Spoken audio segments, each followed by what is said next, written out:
And the quote here where it says, I swing big with everything I've got. I hit big or I miss big. I live as big as I can. And he had an incredible career, right? But I just love that whole picture of, as you see, he's like getting his jersey retired here. He's got his hat to one side and his baseball bat on the ground. And you can just kind of tell he's kind of like, he's soaking it in, but you can't see his face. But if I saw his face, you could almost see there's almost an anguish there. Like, this is it. Like, this is it. I don't know. It's just really cool. So I finished with that, but then I also finished with the story of my daughter. And so my daughter's a dancer. She started when she was 4. So Tamara, we found an incredible studio like you're talking about. We knew from the time she was, Neil's like, don't egg it on. So she literally walked in the elevator and I was like, can I hold your hand? She said, no, I want to dance like a ballerina. Started dancing in the elevator just now. And I'm like, all the time. You never know. She was 4 and we knew at that moment when she was on stage, that first recital, that was it. Like we could tell that was what she was gifted at. And so could the instructors. And so she excelled, and she was always a little bit advanced. I mean, I know I'm her dad, but so I'll brag a little bit, but I'm not kidding. Like, she's really good. And so like, this is her 3rd, like national All-American thing that she won this weekend. And she's just really good. So in the book, I talk about when she was, I think 10 years old, the owner of the studio, her name was Tracy Hart, asked Sydney to do her very first solo with her dance group. So she had a class, but she was picked to do the solo for the recital. And the night before the recital rehearsal, we were there, and there was 300 or 400 moms and dads and kids running around, and different dance groups. It's a big studio, by the way. And so they're each performing and rehearsing and all that stuff, staging everything and all that. Well, the closer it got for Sydney to go up on stage, the closer she got to Tammy and I. And we knew something wasn't right. And it was getting real close for her to come up. And they were starting to call for her team to come up. And she just started looking at us. And the closer it got, like her eyes welled up, and her lips starts quivering. And then she just broke down. She said, I can't do it. I don't want to do it. I'm not going to go. And we're like going, Tammy and I looked at each other like, what are we going to do? Like, and at that moment, Tracy, the owner of the studio, I don't know how she saw her out of all seriously, it was chaos. She came over and she saw what was going on. And Sydney had rehearsed for weeks for this. I mean, she had rehearsed. She had been chosen to do it. So Tracy came down and she knelt down in front of Sydney, and she grabbed her face with both hands like this. And she looked straight in her eyes. And this is what she said, as best I can recall. She said, at that moment, Sydney's dance instructor, the owner of the studio, walked over to her, knelt down in front of her, cradled her face gently with both hands, and in a tender, confident, and assuring tone said this: Sydney, I chose you for the solo because I know you can do it, and because you are the best dancer to perform it. You have practiced so hard with your group, and you don't want to let them or yourself down. I know you will be amazing and beautiful. Now I want you to get up on that stage and run through it with your group. So she wiped away her tears, and of course Tammy and I are like, we're parents and trying to figure out what the heck just happened. And she walks up to there, and she does fine. You can tell. I've got video of both the performance and the night before, and you can tell her faces, but she makes it through and she's fine. So we get in a car that night and we're driving home, and Sydney was sitting in the back, and she goes, Mom and Dad? And we're like, yeah, because we didn't know what to say to her, didn't want to freak her out or scare her anymore. Or, as being a parent, you just don't know what to say sometimes. And she goes, I know I can do it now. I said, what? She said, I'm going to be fine. I'm going to do just fine. I know I can do it now. And I'm going to do a great job tomorrow night. And sure enough, that night she was beautiful. She just nailed it. She was great. So after that recital night, I saw Tracy, her instructor, milling around amongst the hundreds of people there. And I grabbed her. And I said, thank you for giving Sydney the gift of being courageous. Because if she hadn't done what she did at that moment, I don't think she would have got up on the stage. I really don't. Because I know my daughter, and Tammy knows her daughter. But here's the thing. What if she hadn't gotten up on the stage that night?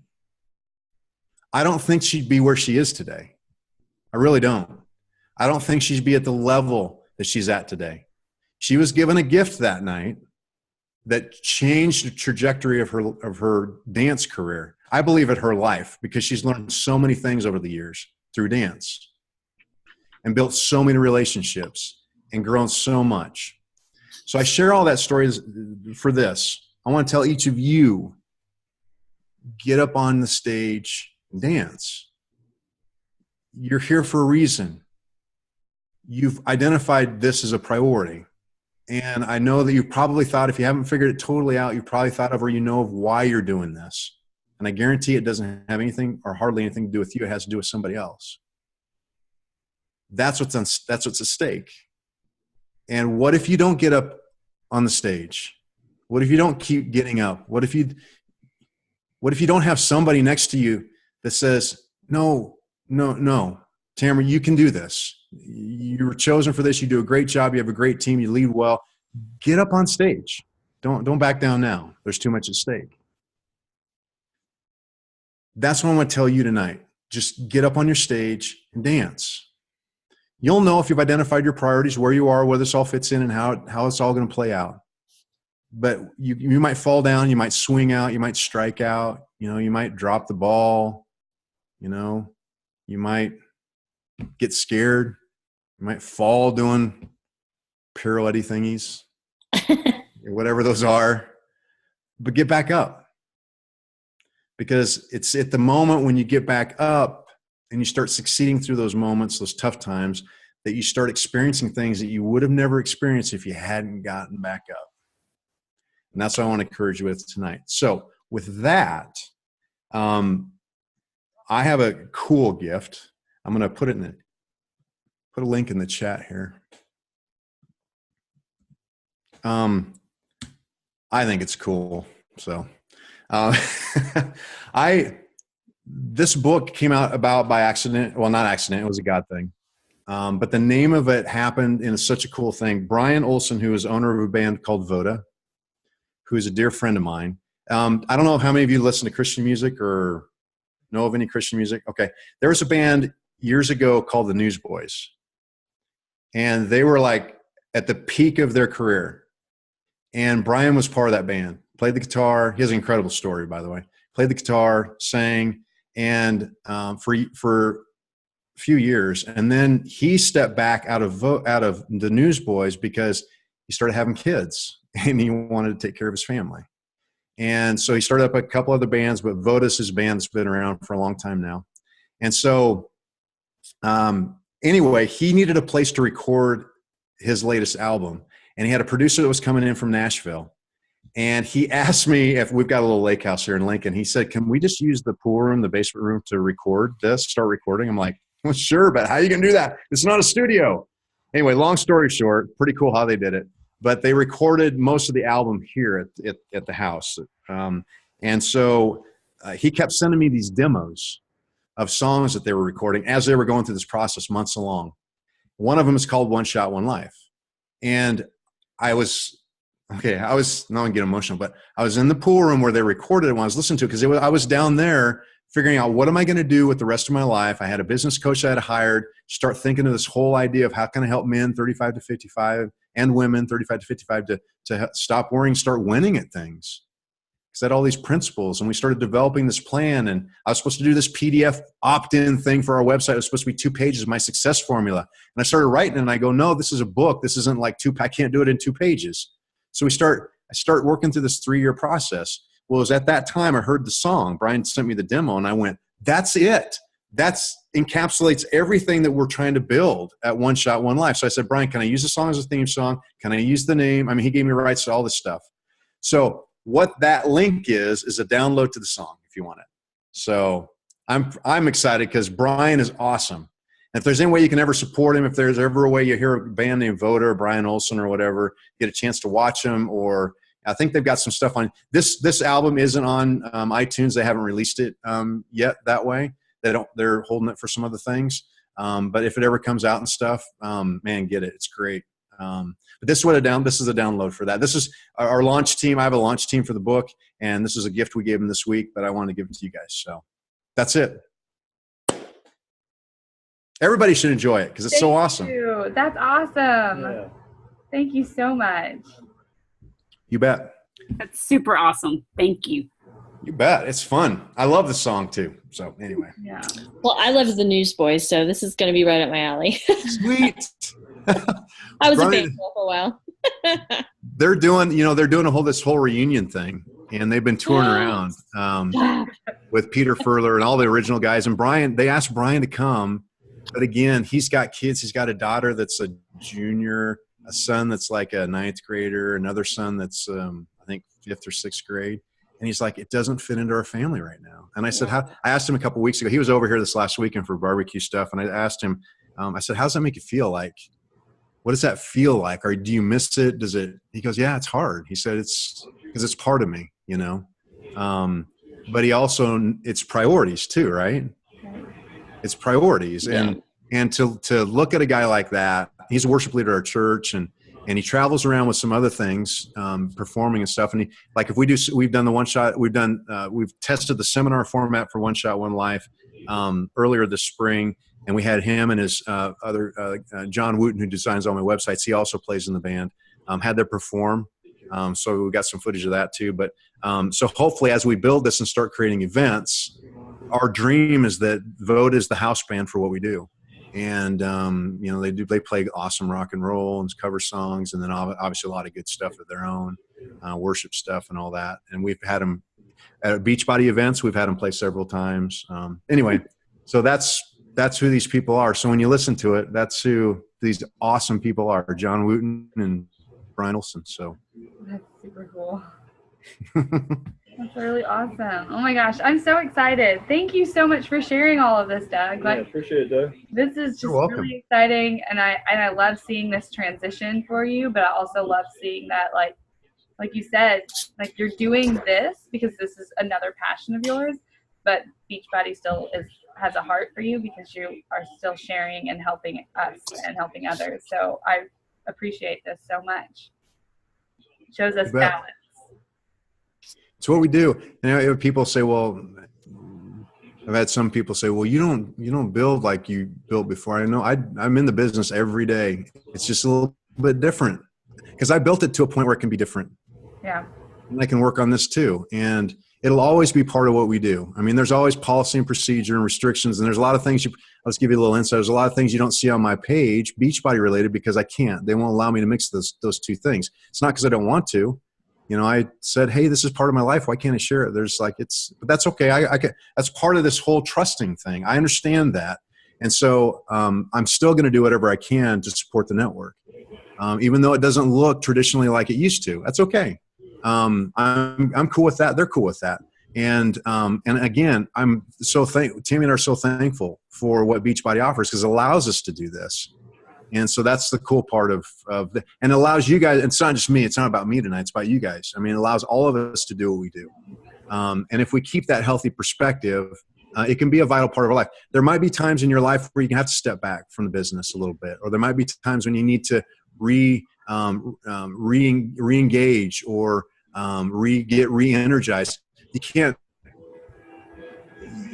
There are times when you take some breaks. There are times when you need to just unplug a little bit. There's times when you need to really hit it hard. There are all those times mixed together, and that's okay. That's what I want to say is it's okay.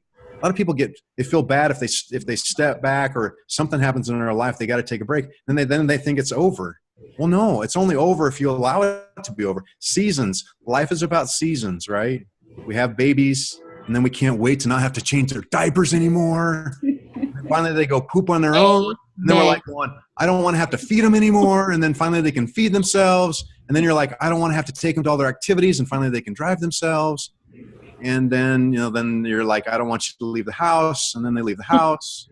But that's life, right? It's seasons. It's seasons and cycles. Business is no different. It's no different. Just because you don't see some of the old coaches that have been around a while doesn't mean they're not engaged or not active. Just because you see some new coaches that have really been hitting hard doesn't, maybe they're not, it doesn't mean they're not engaged. Just because you see the people that are really out there up front means they got it all together behind the scenes. There's cycles that happen. And as long as we can step back and give people enough grace, call it the umbrella of grace, to try to put yourself in their shoes, and ask difficult questions if you need to find out, if they're your own coaches, your own team. It's a good thing. It's all a good thing. So anyway. So can I ask you one more question? Sure. Has your why changed through the years? Yeah. I mean, Can you elaborate on that? sure. It changed, initially it really was to do that. Tammy and I wanted to be at home. We wanted to raise our kids. Tammy was homeschooling at the time, but we also knew we were going to put them in school at third grade. That was, we determined that was the level we were going to put them back in school. But we also know that as our kids started to grow, they became very active in different things and they became talented in certain things. And I wanted to teach them, like if they're passionate about something, I wanted to teach them how to be successful at it and to take it to the limit if that's what they wanted to do. And we told them we would support them no matter what. If you want to do something great, if you don't, great. Our only commitment was this with our kids. If you commit to a team or you commit to an organization, then you have to follow the season through. If you want to give up at that point and quit, you're welcome to. But you cannot start and then drop because other people are relying upon that. So that was our only agreement. But we were fortunate that both our son and daughter found my son is just, he's an awesome baseball player. I mean, our daughter's an awesome dancer. So why-wise? So as that started happening, we were living out the why. What happened about 4 or 5 years ago, shut me up if you want me to, or just leave. You're not going to offend me. Okay. So what happened was, I'm going to get raw. What happened was, Tammy and I hit rock bottom, and we had a friend, and Tammy, we need to get counseling. And I'm like, I was a pastor for 13 years. I used to counsel people. We can figure it out on our own. That was my attitude. Neil, I was playing a good guy. That's a good male response. We can figure it out on our own, which is what most guys do. Right. And then we never do anything about it. Okay. So we got counseling. By the way, Willard Harley's book, His Needs, Her Needs. If you are married or plan on having a relationship, get it. His needs, her needs, period. It is the foundation. I mean, unless you have some serious psychological or physical trauma or in a relationship, generally, it's just a great book. So Tammy and I had gone through their little seminar thing a couple of times. It's been great for our relationship. We were doing really good. We were doing really good before Beach Bike came along. I'm kidding. Just thought that would be funny. So we referred back to, I wasn't going to go to counseling in town. I knew we're about 250,000. I know a lot of the counselors in town. I didn't want them to know my business, which is arrogant, but I'm just being truthful with you. And so we committed to go through the book again, start going through research. Well, what was funny was we started reading through the book again. I said, well, wonder if they got a website. So we got on the website and had some of the resources, and lo and behold, Willard's son, Steve, is a counselor, and he does long distance counseling. A little bit older than Tammy and I, so a proven plan. We knew the plan worked. I never trust anything unless I know somebody before me has gone through it and succeeded at it. They have their own kids, they're raised and grown. They had their own struggles, went through the whole process, counseled us. It's the best thing we ever did. And when we got to the end of their counseling, I'm getting to answer here, Michelle. When you got into the counseling, Steve said, hey, Doug, when you're at a healthy spot in your relationship, which your guys are getting to, every time you go out to meet with the guy, and he knew I knew some pretty prominent guys in town, some good, solid, prominent guys. Every time you go meet with them and they say, hey, how you doing? I want you to say, we're doing great. Tammy and I are doing great. Best we've ever done at this point in our lives. But we really struggled for a few years.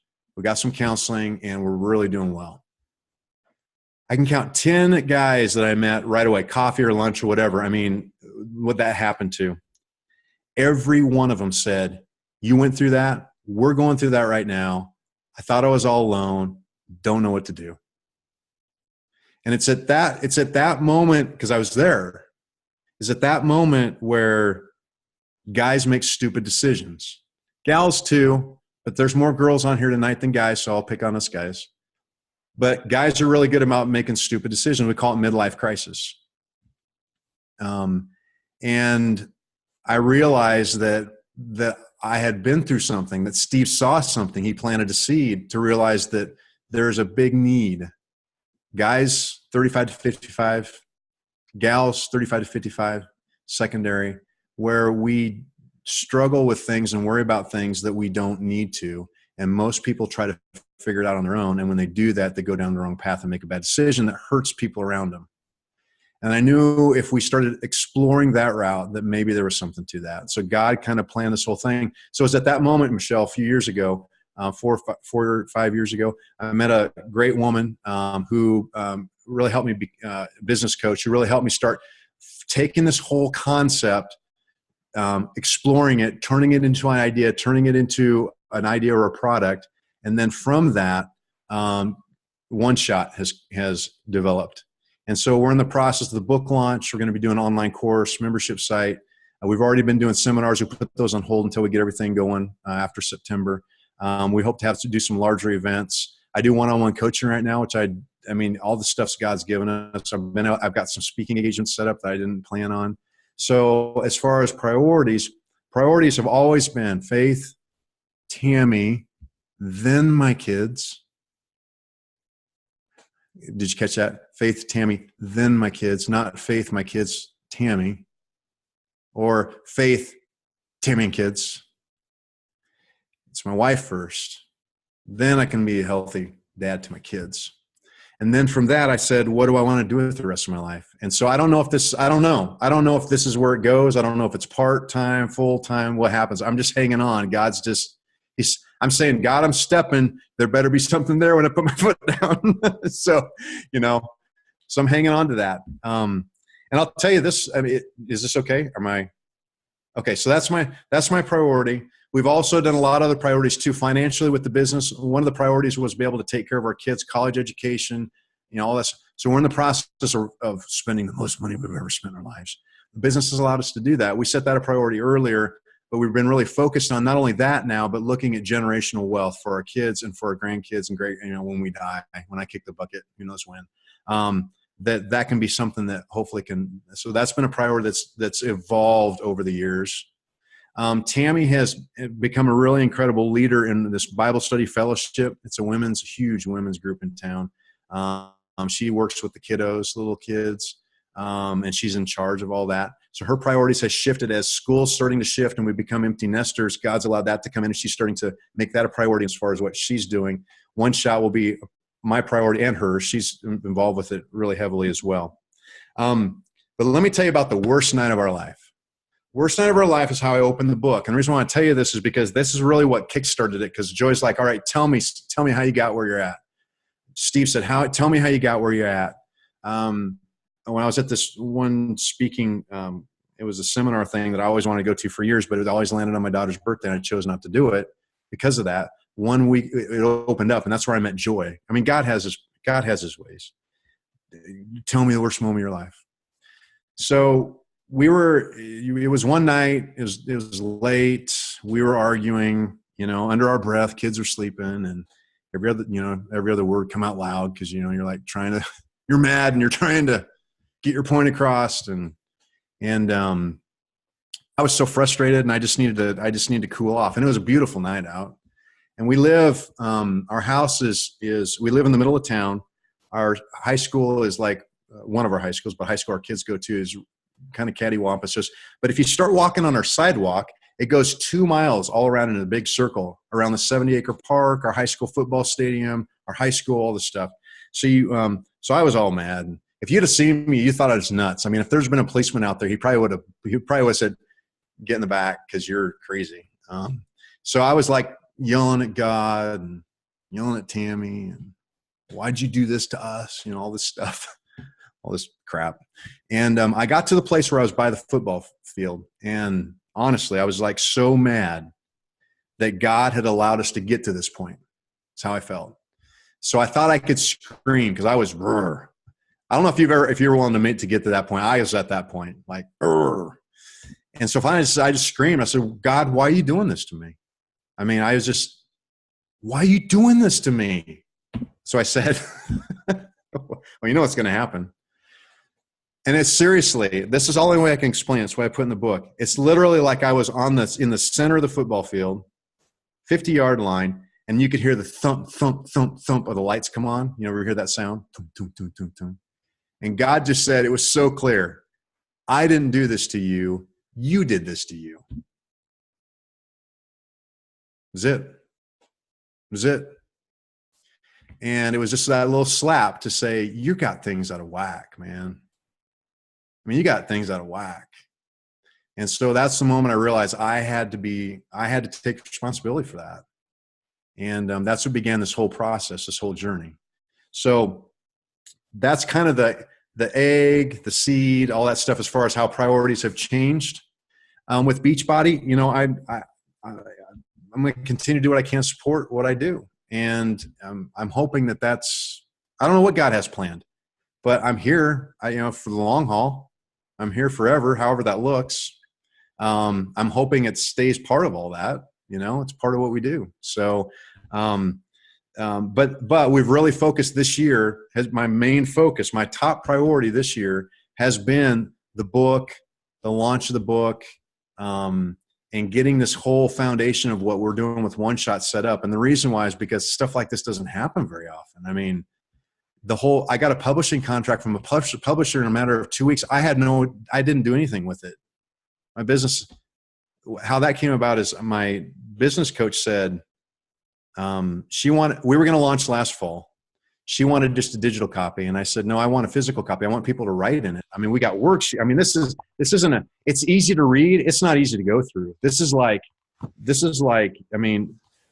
fluff book. It's not you read it, get a few points, get a few sentences, and you're done. I'm hoping that you take this after every chapter. I've got action steps that you go through. I've got worksheets at the back. I mean, it's something that you go through and you live with and you dial in with. And so I said, no, I want a physical copy. And she's like, well, let me make a call. And so she calls this lady's editor at Morgan James.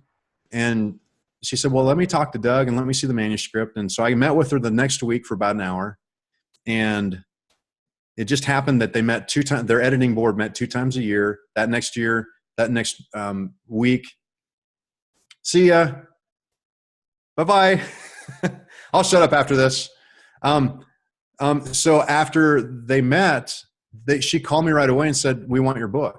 And I'm like going, but they accept 200 a year out of about 6,000 submissions. I'm like, no. And I said, well, it's okay. When are we going to launch it? Like when, September 18th, 2018. And I go, no. We're supposed to go this fall. I'm like, so they're like, no. Hear us out on this. So anyway, it was the best thing that happened because it gave us time to really build and develop and grow with what we're doing. So all this stuff has happened. I didn't do it. I mean, I did the work, but I didn't do it. It's like Beachbody. You do the work, but then stuff happens and you don't know how it happens. I mean, and that's out of your control. So that's where I'm at. And I just don't know. I'm just taking a step to every day, just taking a step and saying, God, put some ground down there, or make sure if it's water, I can step on it or float on it or something. So that's where I'm at. All right, I'll shut up. So as you can tell, my life is it's in a little transition period of something. So, No, this is great. That was great. I hadn't heard that before. And as you were mentioning about when you went through counseling and after counseling, how he told you when you talk to your prominent friends in town, you tell them like, yeah, things are great now. We were struggling. And it just triggered something in me because you've told that story to me before on one of the private calls that we've gotten to have with you. And it just triggered to me. And I'm like, that's why I do that. I didn't even realize that that's why I tell people when they tell me, like when they're like, everything, you seem like you're doing really well. I'm like, yeah, I am doing really well. But man, postpartum depression really sucked. I was really angry and things were really hard for a while, but I'm really grateful now. Like, how are you doing? Because it's normally new moms that are talking to me. And it just, like, I'm like tearing up because I'm like, it just triggered that the only reason why I'm sharing that is because you have told me that story before about how you have to share that. Like, and I'm just like, I didn't even remember that this is where it came from. Wow. I know. So thank you. It's that. Oh, well, no. Yeah. Well, thank you for sharing that. I mean, that's what this does, right? Right. See, we all have a story. And the thing here's the thing that when I get to heaven one day, I'm going to ask God, like, okay, I always pray, either give me patience or help me stop procrastinating. Because there are moments in your life where you feel like you're on hold and you're trying to do what you're supposed to do, but things just aren't happening. And I believe there's a difference between patience and procrastination. And every time I would pray that and God would give me a little bit of peace to just be patient, although I felt like I was procrastinating because I like to get things done, then God will reveal something else. And you go, oh, if I would have done this, I wouldn't have experienced that. And that's been this whole experience over the last 3 years or so with everything that we've been going through. And that moment happened for a reason that night that we were arguing. I don't like that we argued. I don't like the way I handle certain things. Tammy can speak for herself. But then again, I don't regret it because I know God had his hand on it and he's using that just like in your lives. If you're willing to be in a healthy place to open up a little bit, that's where you can reach people. I think that's where people get confused in trying to build the business. They try to sell the business rather than try to truly relate. And relating to me isn't just, I mean, there's some things that you can relate to on social media, yes, but it has to be real. It can't be, it has, in my opinion, if you touch a chord emotionally with somebody, you'll start building a relationship with them. And then when you start building a relationship, that's when things can start opening up. And that's what you're doing, Tamara. I mean, when you share that, you're helping people in so many different ways, but you're starting to build a relationship. And that's the cool thing about it. And God wants us to be able to do that, right? I mean, he wants us to be there for each other, love people.